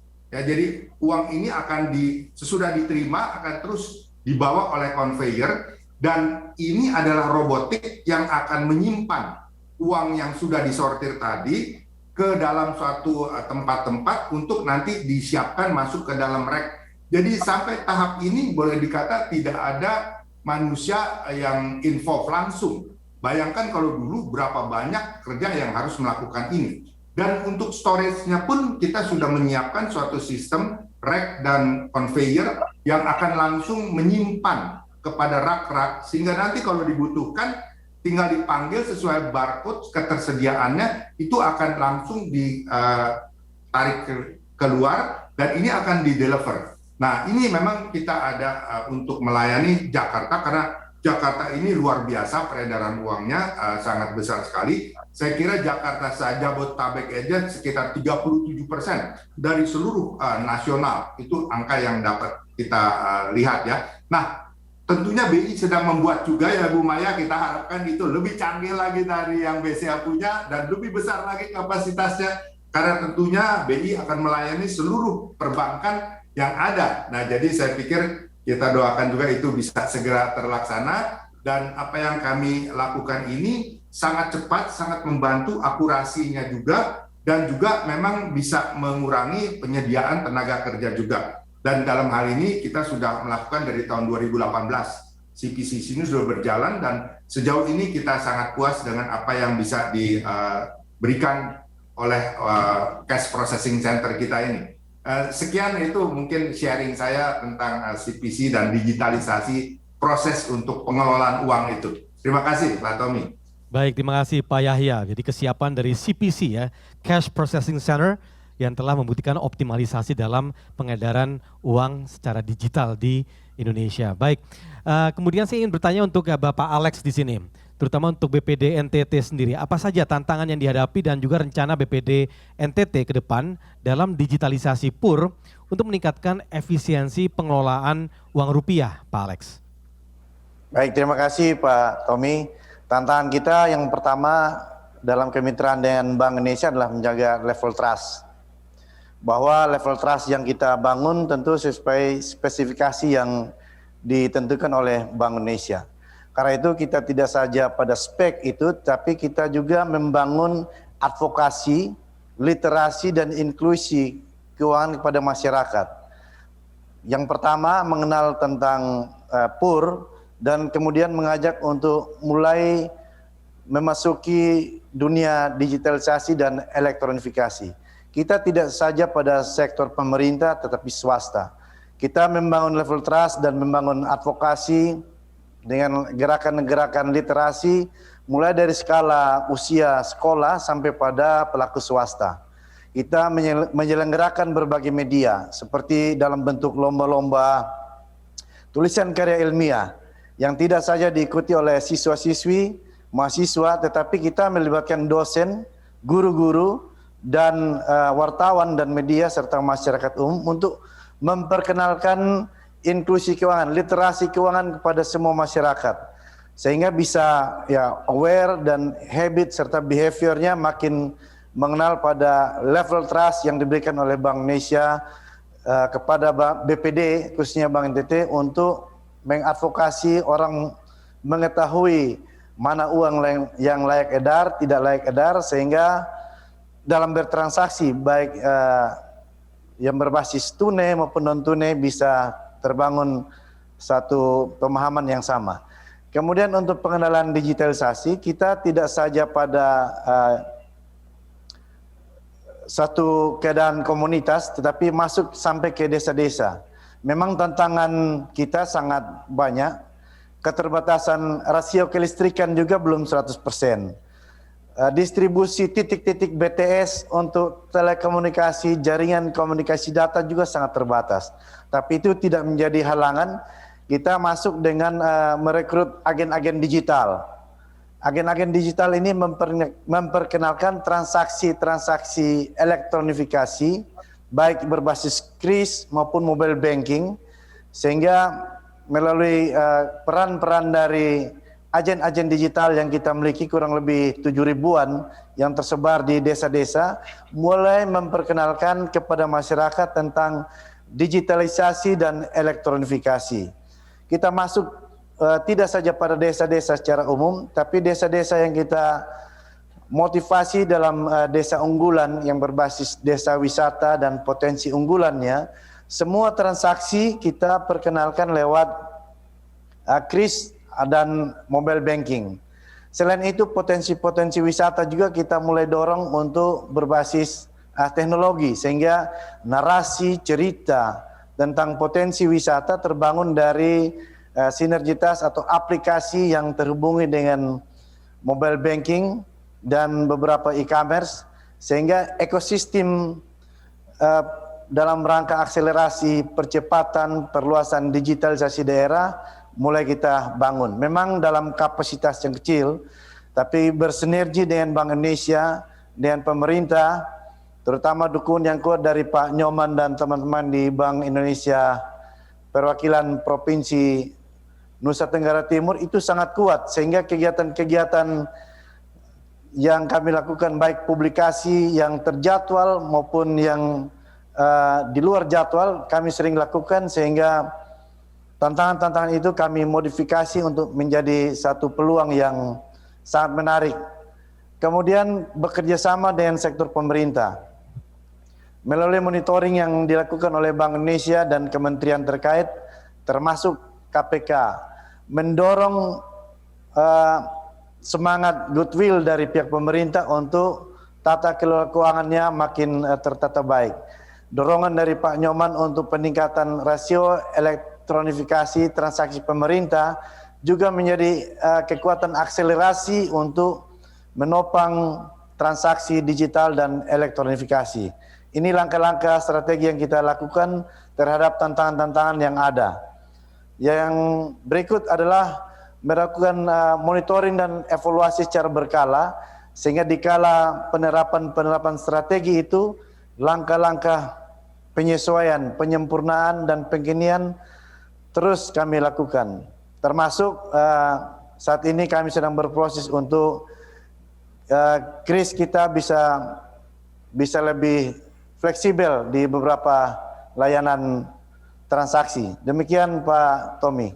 Baik Pak Alex, tadi kuncinya adalah elektronifikasi, digitalisasi, kemudian ada yang meningkatkan literasi, salah satunya tadi dengan mengirimkan agen-agen digital ke desa-desa, dan kemudian tadi ada monitoring dan juga evaluasi. Baik, dan berikutnya adalah peran PJ PUR sendiri. Tentu kita tahu bahwa tadi disebutkan strategis dalam pengedaran dan juga penyediaan kebutuhan uang rupiah yang berkualitas dalam kondisi layak edar ke masyarakat. Nah, untuk Ibu Ina, bagaimana strategi PJ PUR untuk menjaga dan meningkatkan kualitas pengolahan uang, khususnya uang yang digunakan dalam pengisian ATM, CRM, karena ini akan langsung diterima ke masyarakat. Ya, nah, jadi begini Mas Tommy, kalau saya boleh menyampaikan sedikit terkait tadi Bu Maya dan Pak Yahya dan juga Pak Hari, PJ Pur adalah salah satu mitra dalam kegiatan pengolahan uang rupiah di Indonesia. Nah, mitra ini kan tidak hanya bisa sekedar bermitra saja, tetapi juga harus menjadi mitra yang kuat. Nah, tentunya untuk perbankan dan Bank Indonesia ke depannya. Nah, dengan apa kita memperkuat ini dulu, gitu, kemitraan antara PJ Pur dengan perbankan maupun dengan Bank Indonesia. Nah, di sini kami harus mempunyai nah ini ada gambaran sedikit bahwa in between dari perbankan dan Bank Indonesia, di mana perbankan adalah lini terdepan dalam kepada masyarakat memberikan pelayanan yang juga sudah menerapkan digitalisasi dengan Bank Indonesia sejalan, maka kalau PJ Purja sendiri tidak kuat institusinya, maka ini akan ketinggalan. Gitu. Nah, oleh karena itu, salah satu cara bahwa kita harus memperkuat institusi PJ Pur yang sehat dan nanti bisa berdaya saing yang baik. Nah, di sini kita juga bicara adanya kekuatan permodalan, kemudian kelembagaan, dan bagaimana bisnis industrinya itu sendiri. Kemudian kalau sudah bermitra secara kuat, tentunya kita bisa meningkatkan kapabilitas dan kemampuan kita, sehingga bisa menawarkan solusi yang beragam seperti mungkin BCA saat ini sudah lakukan gitu ya, dengan ada beragam solusi terhadap pengolahan uang rupiah untuk perbankan lainnya. Nah, demikian juga dengan kemitraan yang diperkuat dengan Bank Indonesia dan pemangku kepentingan lainnya tentunya dalam empat fungsi utama sebagai PJ Pur. Nah, setelah itu baru kita akan melihat bahwa targetnya tentunya adalah mencapai profitabilitas karena kita bisnis gitu ya, badan usaha. Nah, kalau sudah meningkat profitabilitasnya, tentunya tadi ada kegiatan efisiensi dari sarana prasarana dengan penggunaan teknologi dan sebagainya. Nah, ini kita bisa menginvestkan kembali ke dalam bisnis kita itu, kemudian untuk meraih tujuan utama kita dalam mendukung pengedaran uang rupiah di Negara Kesatuan Republik Indonesia. Nah, ini bagaimana digitalisasinya itu sendiri diterapkan di dalam kegiatan operasional PJ Pur. Ini saya bisa berikan contoh, tadi Bu Maya menyampaikan bahwa saat ini Bank Indonesia sudah bisa memantau kegiatan pengedaran uang, baik itu dengan kendaraan remisi maupun dengan pesawat udara ataupun melalui laut. Hal ini juga sudah bisa kita lakukan, Ibu dan Pak Yahya dan Bapak Ibu sekalian. Jadi misalnya saja dulu itu dan mungkin masih saat ini masih ada beberapa PJ Pur yang melakukan kegiatan layanan dengan manual. Tetapi ada beberapa PJ Pur yang sudah bergeser dengan menggunakan teknologi dan digitalisasi. Misalnya kegiatan pick up service atau kegiatan pengambilan uang di tempat klien miliknya bank, itu kita bisa tidak lagi membawa surat tugas secara manual, harus diverifikasi petugasnya betul atau tidak dengan ID card dan sebagainya, tapi sudah menggunakan barcode. Kemudian penghitungan bahkan denominasi jumlah lembarnya itu sudah hanya tinggal menggunakan gadget, pakai titik, kemudian jumlahnya pun sudah terbilang di situ berapa jumlah yang kami pick up.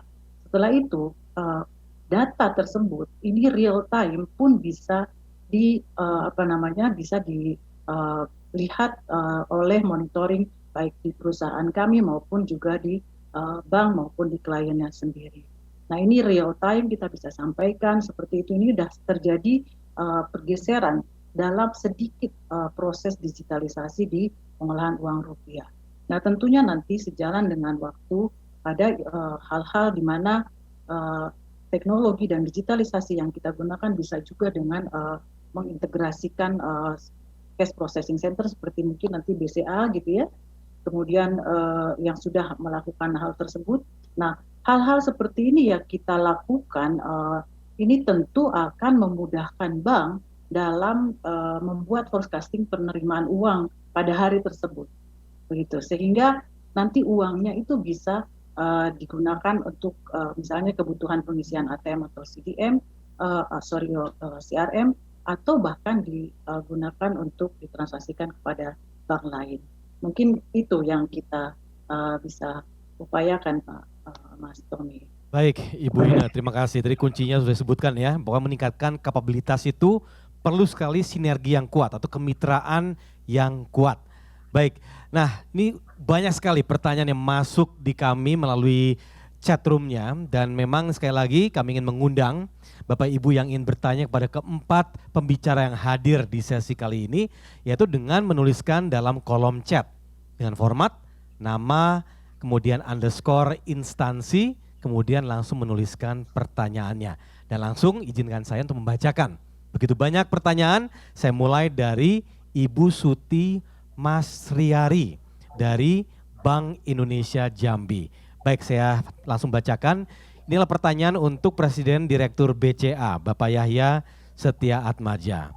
Selamat siang Bapak Yahya, tema digitalisasi merupakan tema yang menarik, khususnya dengan digitalisasi di Cash Processing Center, CPC, BCA yang sudah berhasil melakukan humanless dan melakukan integrasi dan automation. Yang mau saya tanyakan adalah ketika cash center BCA sudah full automation ini mengalami kendala di mana tidak beroperasi, bagaimana cara BCA untuk mengantisipasi atau menyiasatinya? Silakan Pak Yahya. Terima kasih. Kalau kami boleh sapa Ibu Suti ya dari perwakilan BI Jambi, apa kabar? Titip cabang BCA Jambi ya Bu ya. Begini Bu, kalau skala besar kita bilang kan yang CPC ini, sebenarnya dari sejak ATM itu pun kita harus selalu menyiapkan. Contoh ya, ATM itu kan perlu aliran listrik, jadi kita harus mencari aliran listrik dan persediaan genset harus selalu ready. Contoh yang simple. Kemudian dari segi telekomunikasi, nah kita di ATM itu nggak berani hanya satu sumber, apakah dari fiber optik tertentu. Jadi di samping fiber optik ada lagi satelit. Nah, beberapa tahun yang lalu saya ingat tiba-tiba ada satu satelit, saya tidak sebut dari mana, itu menghilang dari orbit. 6.000 lebih ATM kita mati. Untung saja sebenarnya saat itu kita sudah bagi 5 satelit Bu. Jadi yang 10.000 ini masih bisa berfungsi. Ya. Kemudian karena satelit itu recovery-nya ternyata nggak semudah yang kita perkirakan. Jadi saat dikunjungi mangkok untuk nangkep satelit lain digeser, ketemu gedung lain, ketemu pohon, ketutupan. Mesti dicabut dulu, jadi dipindah lokasi. Jadi nggak gampang teknisnya, jadi memerlukan beberapa bulan. Tetapi untuk hal itu sekarang kita tambah 2 satelit lagi. Kalau tidak salah sekarang ada 7 satelit yang kita siap untuk mendistribusi merata sehingga kalau terjadi sesuatu bisa dikurangi. Nah, bagaimana dengan CPC kita? Memang betul, ini sudah full automation seperti yang tadi. Jadi sumber listrik misalnya kita harus selalu mencari ada 2 sumber listrik di samping genset yang kita siapkan. Demikian juga tim IT kita sudah menyiapkan spare part yang sangat urgent untuk anytime terjadi kerusakan dan namanya mesin pasti akan terjadi satu saat. Mereka standby untuk menggantikan itu ya. Jadi persiapan tim IT kita itu cukup untuk ready melakukan recovery kalau terjadi sesuatu. Nah, yang juga tidak kami lupakan adalah jasa dari Abjatin nih Bu Ina. Jadi dalam keadaan seperti itu tentu kami akan lari kepada teman-teman PJ Pur ya yang akan bisa membantu kami dalam hal keadaan darurat ya. Tetapi kita harapkan daruratnya ini nggak lama-lama lah ya, segera kita bisa recovery. Tapi memang kita sudah persiapkan Bu dan mudah-mudahan tidak ada hal yang akan mengganggu. Sejauh ini ya kita bersyukur sejak 2018 tidak pernah terjadi satu gangguan yang serius. Tetapi betul sekali kami harus selalu siap untuk menjaga kalau sampai terjadi sesuatu, recovery time itu harus cepat. Kalau enggak memang distribusi Jabotabek itu akan terasa sekali karena 48% daripada CPC kita ini menghandle seluruh cash di Jabodetabek ini. Dan sekali lagi Ibu Ina dan teman-teman dari PJ Pur, nah ini nanti kita akan minta bantuan just in case hal-hal itu terjadi. Dan tentunya tidak lupa dari Bank Indonesia, kita harapkan juga Ibu Maya dukungan kalau sampai hal itu terjadi, tapi mudah-mudahan tidak terjadi ya Bu ya. Terima kasih. Kira-kira gitu Pak Tommy.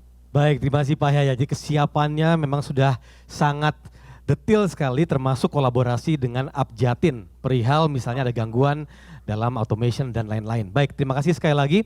Dan ini begitu banyak sekali pertanyaan yang masuk nih Bapak Ibu, terus terang kami lagi berusaha untuk mensortir, tapi ternyata ini ada yang masuk dan ingin bertanya langsung. Coba ya izinkan saya untuk menyapa. Halo, selamat siang Mas. Halo, selamat siang Mas Tommy. Selamat Apa kabar? siang. Ya, semoga semua di Jakarta baik-baik saja juga ya Mas Tommy. Perkenalkan, nama saya Victor dari Fakultas Ekonomi dan Bisnis. Dan saya punya pertanyaan untuk Ibu Deputi Gubernur BI. Sekarang kan di mana-mana tuh kebanyakan orang mereka kalau belanja pakai GoPay, OVO, dan juga Dana. Dan juga aplikasi-aplikasi lain. Nah, berarti uang yang dicetak oleh BI itu sudah berkurang kah atau bagaimana? Lalu, apakah ke depannya Bank Indonesia masih akan terus mencetak uang? Terima kasih. Pertanyaan dari saya seperti itu saja. Baik, terima kasih Mas Victor. Langsung saja Bu Maya silahkan. Baik, terima kasih Mas Victor dari Fakultas Ekonomi Bisnis. Terima kasih pertanyaannya sangat baik sekali. Jadi kembali sebagaimana tadi kami sampaikan soal perencanaan pencetakan uang dari Bank Indonesia, ini dari data yang ada kami melihat bahwa memang terjadi perlambatan dalam 5 tahun ini tentang pertumbuhan uang itu ya untuk cetak uang. Namun demikian adalah tetap ada gitu ya.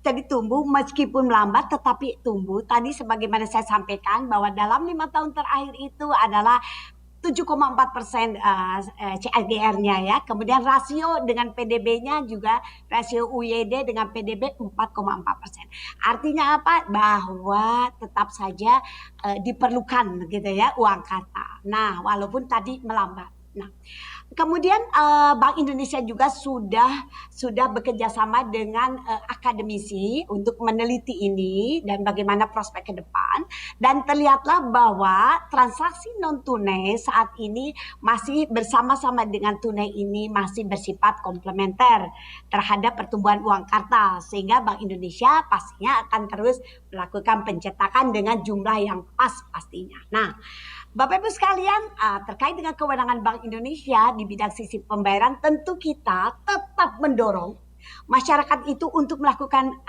transaksinya dengan non tunai. Contohnya saja adalah bahwa di tahun ini kita punya target harus 12 juta merchant untuk penggunaan kris. Dan semua transaksi menggunakan kris itu di tahun ini targetnya seperti itu. Dan selalu kita dengungkan bahwa transaksi dengan kris itu sangat cemumuah. Cepat, mudah, murah, dan handal. Jadi cemumuah singkatannya. Nah itu kita dorong terus. Kemudian transaksi pemerintah pun semuanya itu, baik penerimaan pengeluaran kita dorong pakai non tunai. Semuanya bergerak ke sana ya, karena ini digital kita arahnya.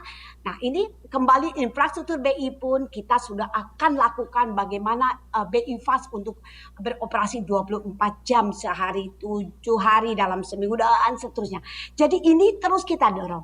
Tapi kita jangan lupa juga karena tadi dikatakan bahwa ini masih sampai saat ini bersifat komplementer, masih ada uang kartal, maka edukasi uang kartal atau uang rupiah pun oleh kita terus didengungkan. Jadi kita punya prinsip edukasi gitu, ada paket khusus untuk Ramadan ini.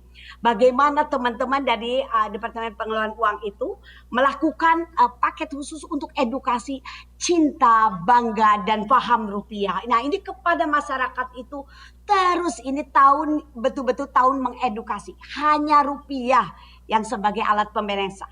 Jadi cinta rupiah itu kita ajari masyarakat bagaimana memahami keaslian dan merawat rupiah.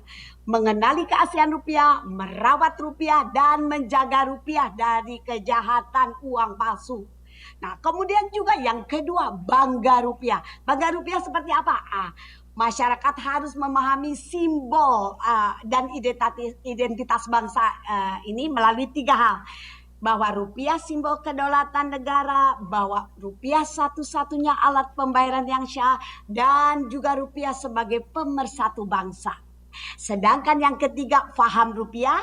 Nah, kita akan ajarkan kepada masyarakat untuk memahami fungsi rupiah itu ya, bagaimana dalam perekonomian nasional, sehingga bijak dalam penggunaan rupiah.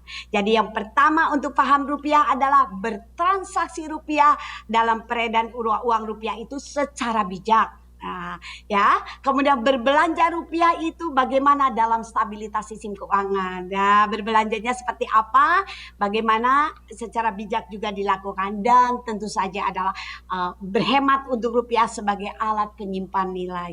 Ini kita terus dengungkan menjadi suatu target kita untuk edukasi uang rupiah. Jadi ini sama-sama nih Mas Tommy, Pak Mas Victor, sama-sama kita akan kuatkan. Dorong terus non tunai, tetapi uang kertas jangan lupa juga bahwa ini adalah kita harus edukasikan masyarakat karena ini masih bersifat ada gitu ya, komplementer. Demikian Mas Tobi.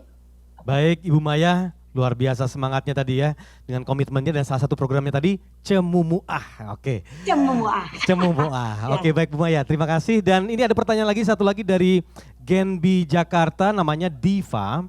Ini pertanyaan untuk Direktur Utama BPD NTT, yaitu Bapak Hari Alexander Wukaho. Nah Pak Alex, ini bagaimana sinergi yang dilakukan oleh BPD NTT dan juga BI atau Bank Indonesia dalam melakukan pengedaran dan pengelolaan uang? Mengingat kalau NTT masuk dalam kategori daerah 3T, terdepan, terluar, dan terpencil, dan juga berbatasan dengan Timor Leste. Silakan Pak Alex. Baik, terima kasih Pak Tommy. Terima kasih Mbak Diva dari Generasi Bank Indonesia. Salam damai sejahtera dari Nusa Tenggara Timur. Saya kira komitmen untuk bekerja secara berkualitas bersama-sama dengan Bank Indonesia adalah ya langkah-langkah yang terus kita lakukan. Kita bersama-sama dengan Bank Indonesia menjaga NKRI melalui Nusa Tenggara Timur sebagai provinsi terdepan, terpencil dan terluar, tentu berhadapan dengan beberapa negara. Yang pertama Timor Leste, yang akses keluar masuknya bisa melalui akses darat, laut, dan udara. Kemudian dengan Australia. Keberadaan sebagai provinsi 3T ini dan dalam menjaga NKRI, khususnya kedaulatan rupiah, tentu perlu dibangun suatu daya tahan bagi masyarakat kita yang ada di daerah perbatasan, sehingga ketika bertransaksi dengan warga Timor Leste khususnya yang ada di pasar-pasar tradisional yang setiap hari bahkan mingguan ada pasar-pasar di border.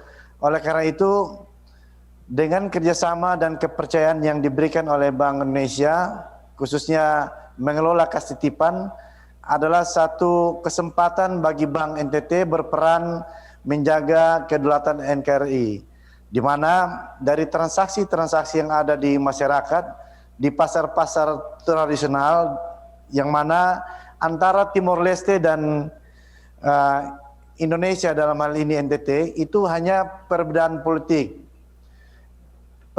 tidak ada perbedaan budaya, karena masyarakatnya berasal dari suku yang sama dan berada dalam pasar border yang kesehariannya.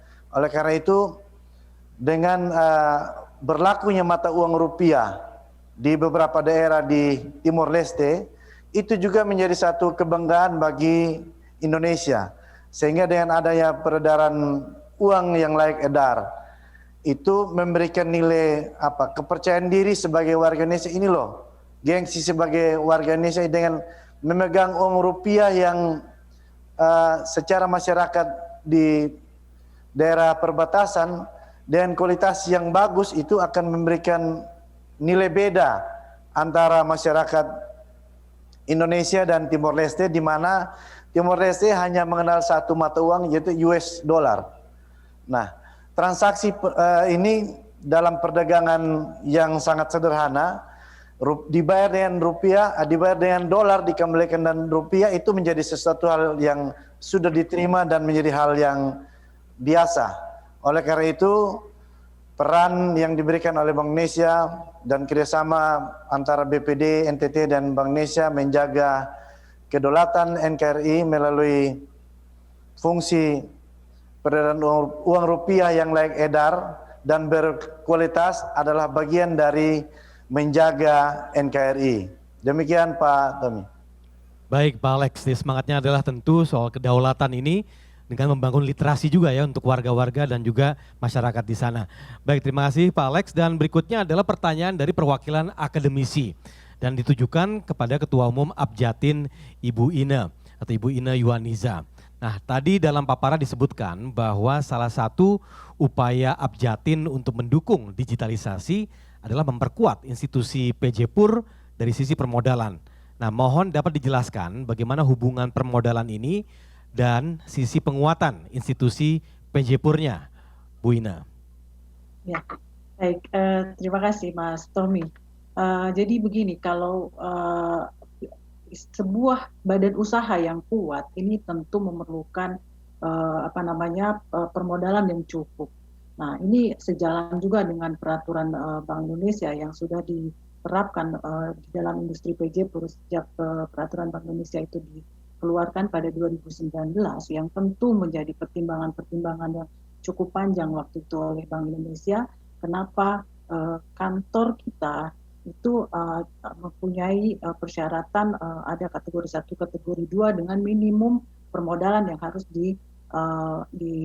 dimasukkan ke dalam badan usaha atau ke dalam perusahaan kita. Nah, kenapa begitu? Ini saya berikan contoh sedikit, misalnya saja Pak Yahya mengajak saya bekerja sama nih misalnya. Ini mari kita kerjasama untuk pengolahan uang rupiah misalnya di kantor Bu Ine di Surabaya, misalnya seperti itu. Nah, tetapi kemudian tim BCA kan tentu tidak akan mempercayakan begitu saja tanpa melakukan asesmen terhadap institusi saya gitu kan, kira-kira begitu. Nah, ketika dilihat oleh BCA, loh kok kasarannya kecil gitu kan, kok alatnya tidak mumpuni atau tidak cukup kapasitasnya, bagaimana? Nah, ini kaitannya antara memperkuat institusi dengan meningkatkan kapabilitas dan permodalan itu tadi yang saya maksudkan. Nah, jadi kalau kita ingin memperkuat institusinya sendiri, tentu akan membutuhkan permodalan yang tentunya harus kita investasikan. Selebihnya, apalagi dengan adanya digitalisasi dan sebagainya, tentu bank di sini barangkali akan lebih senang jika, oh iya, ternyata real time reporting sudah bisa kita bank terima, kemudian resiko bisa dikendalikan dengan adanya teknologi digitalisasi yang kita gunakan. Nah, itu pun tentunya akan membutuhkan investasi yang cukup besar dalam hal ini. Oleh karena itu, tentu sangat erat antara hubungan permodalan dengan penguatan institusi itu sendiri. Itu sih Mas Tommy, mungkin secara gambarannya. Baik, Bu Ina, terima kasih. Dan sekarang lanjut lagi ke pertanyaan berikutnya. Ini dari Iman Suryansyah, itu dari Bank Indonesia Sumatera Barat dan ditujukan kepada Presiden Direktur BCA Bapak Yahya Setiatmaja. Saya bacakan dulu. Selamat siang Bapak Yahya, terkait penggunaan mesin Star Teller di cabang BCA. Saya lihat banyak manfaat yang diperoleh selain mempercepat antrean, tapi juga bisa membantu mengurangi penyebaran uang palsu karena deteksi dilakukan oleh mesin. Tetapi kalau kita bicara proses digitalisasi, salah satu dampaknya adalah pengurangan SDM. Nah, bagaimana BCA memandang dampak ini, yaitu dampak digitalisasi terhadap SDM, Pak Yahya? Ya, terima kasih Pak Iman dari BI Sumbar ya. Terima kasih pertanyaan Pak. Betul sekali Pak. Memang ada sedikit efisiensi dari penggunaan SDM. Namun kita pahami, saya kira teknologi ini dengan SDM tidak harus seiring ya. Artinya tetap tenaga manusia itu diperlukan.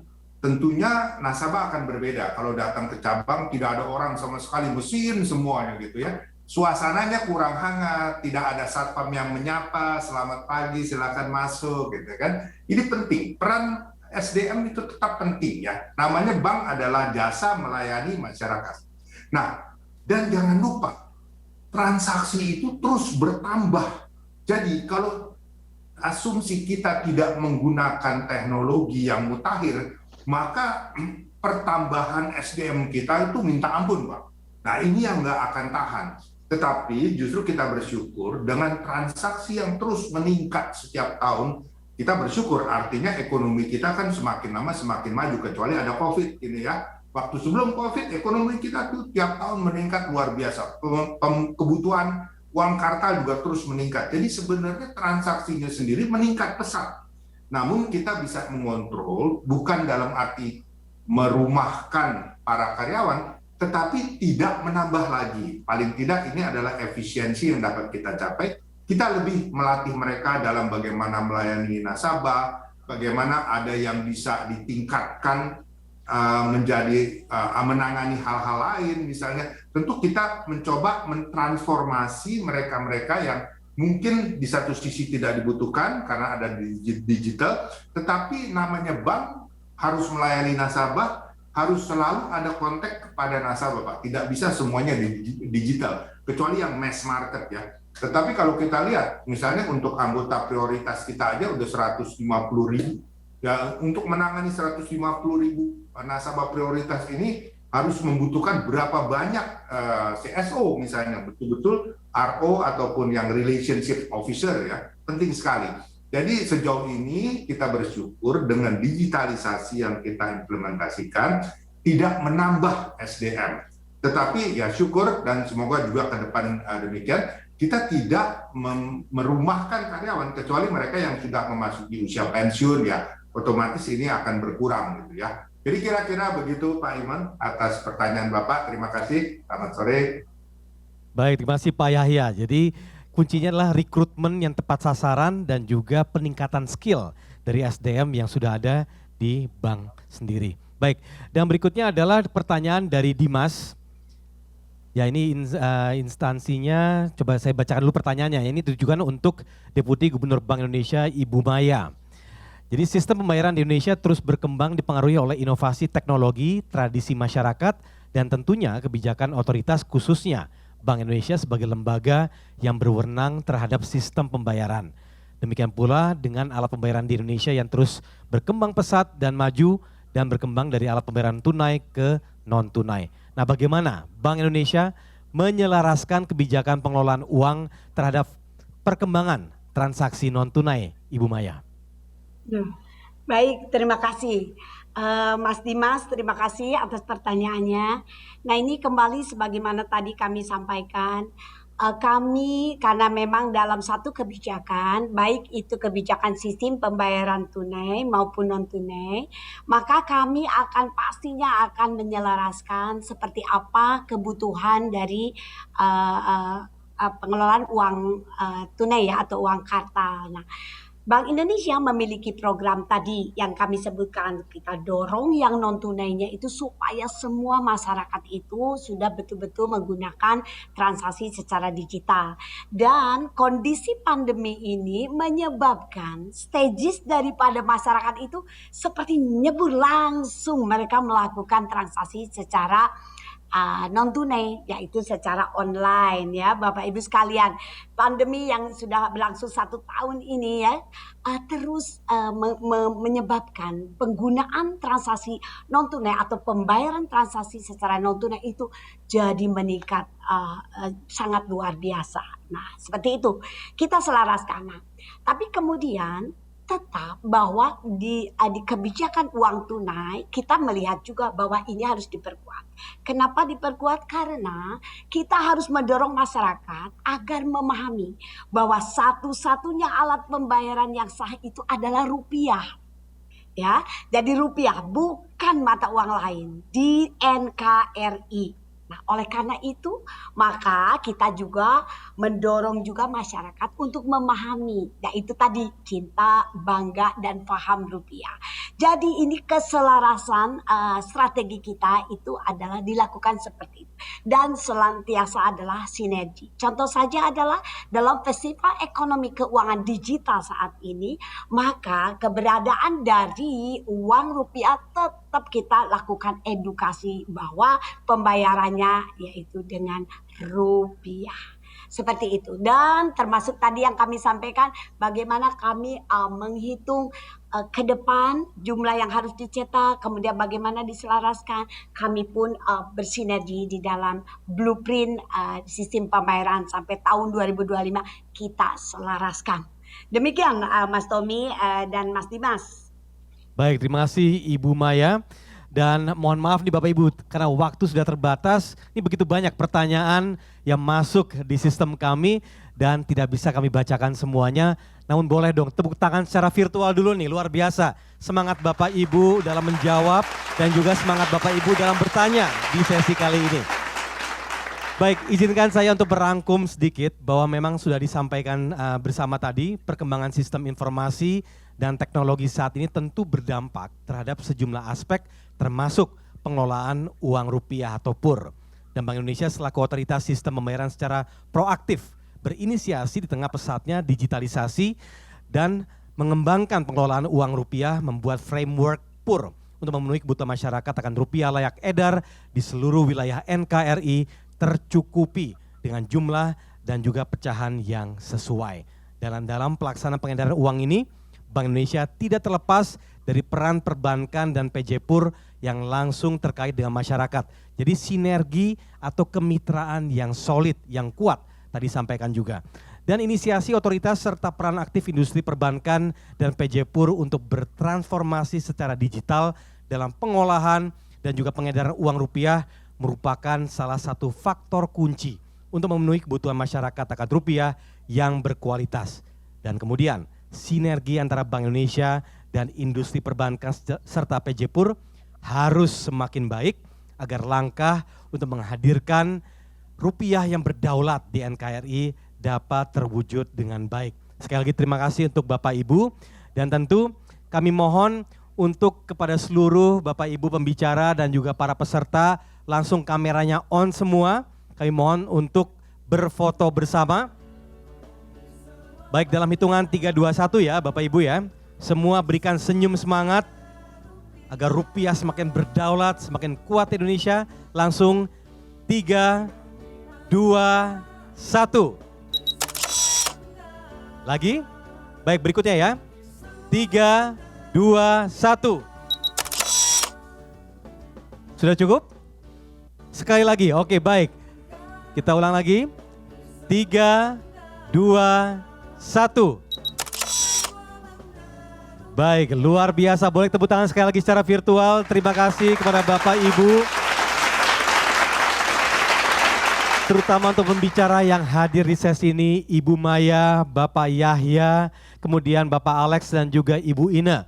Luar biasa semuanya memberikan inspirasi di hari ini dan semoga literasi kita semakin tinggi dan juga semakin kuat dalam pengelolaan rupiah di Indonesia. Saya Tommy Cokro, izin pamit dulu dan tentunya sekali lagi mengucapkan salam sehat selalu dan kini kami kembalikan ke teman baik saya, Marisa Anita.